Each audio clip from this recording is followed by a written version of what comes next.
Watch companies, unlike musicians, are very good at avoiding second album syndrome. If you hit a home run with a watch design, you just keep making iterations of the same watch but with a few tweaks here and there to keep it different enough from the last. Tudor have some great designs in their back catalogue, but they can't really shake off the shadow of the Black Bay. Timex, to enthusiasts at least, now exists to cough up some variation on the Timex Q once a year. Tissot are in danger of something similar with the PRX, and their recent release of an admittedly badass looking chronograph suggests that this may one day be the case. Musicians can't do this, and when they do, you end up with a band like Oasis, taking advantage of a memorable chord structure and turning it into a 30-year career. But I think of this Christopher Ward C60 Sapphire more like Radiohead, following up the masterpiece that was OK Computer with the irresistibly obtuse Kid A. This watch is weird, it's futuristic, it looks kind of funny. The standard C60 was a modern classic with specs that embarrassed others in its class. If Christopher Ward's Radiohead, then established players like Rolex and Omega are Blur and Oasis, playing those familiar tunes to stadiums of people fighting back yawns despite them having just gulped down their fourth pill. Whilst Rolex sing Wonderwall into a pint of Carling, Christopher Ward get out a synthesizer and make dive watches interesting again. If you haven't done so already, please subscribe and give this video a like if you enjoy it. There will be a giveaway when I hit 3,000 subscribers, and I want you to be in with a chance. Thanks.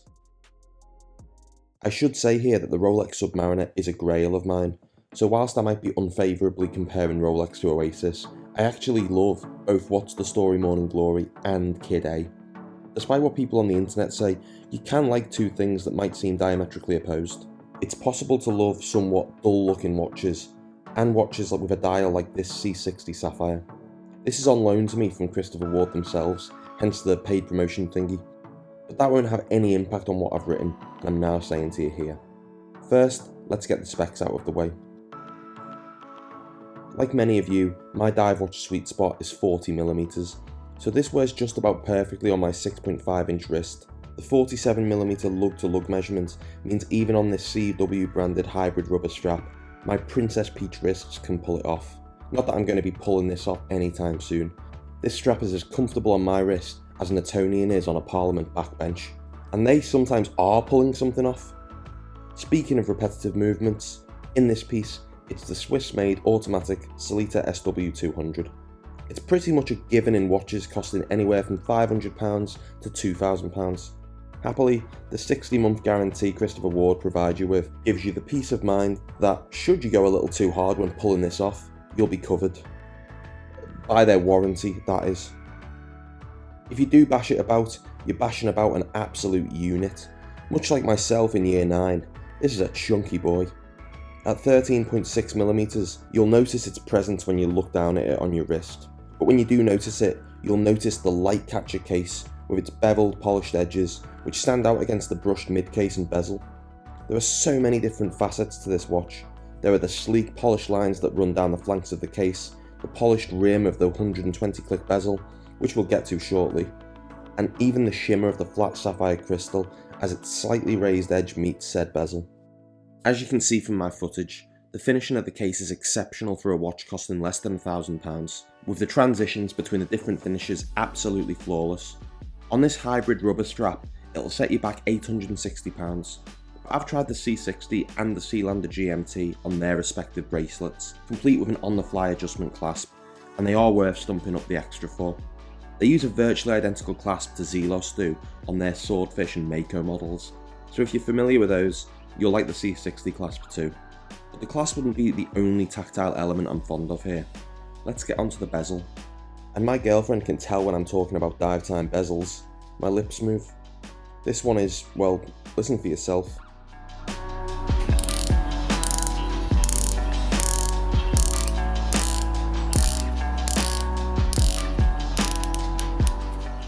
There's no bounce, no wobble. It's the opposite of Piers Morgan's chin. There's no backplay to speak of. The clicks are sharp and it lines up so precisely you'll have no excuse for why those eggs aren't poached just right. And the dial, the pièce de résistance for this piece. You'd think given how complicated this can look in certain lights would make reading the time at shore, but it's quite the opposite. The translucent sapphire dial allows enough light to pass through so you can enjoy seeing the movement and date wheel when you want to, but the applied indices, executed with a high polish finish, as well as the razor sharp arrowhead hour hand, sword minute hand and lollipop second hand, complete with the now trademark trident, make this legible even at a glance. If you do decide to take it diving, you can go as far as 600 meters, which is, for want of a better word, ridiculous. I'm sure there are those of you who actually use these things for diving, as well as a dive computer of course. But I find 200 meters is my sweet spot for water resistance. The capability of this one to survive depths of 600 meters might be impressive on paper, but in practice, it makes the watch sit rather tall on the wrist. The 13.6mm case height, which I have mentioned, whilst only a couple of mil off that of my Tag Heuer Aquaracer's 12mm, really is noticeable. This is thick with 2 C's. I'll say that this isn't much of an issue with the 42mm version of the standard C60, as it feels more proportional with the slightly larger diameter. My next gripe seems to be something that reviewers are still split on: the lume. It's X1 grade C3 Superluminova, which is supposed to last longer than standard grade C3, but I'm just not getting it. Admittedly, lasting a long time has never been a strength of mine, but I'm starting to understand the disappointment after such a strong initial showing. There's an initial burst, but it quickly dissipates. And the same is true for the lume. There are some nice flourishes, like the lumed portion of the bezel insert and the triangular lume pip, but there's just not enough of it to make it stand out against the likes of Seiko or even Tag. To take it back to Radiohead a second, this lume is a lesson in how to disappear completely.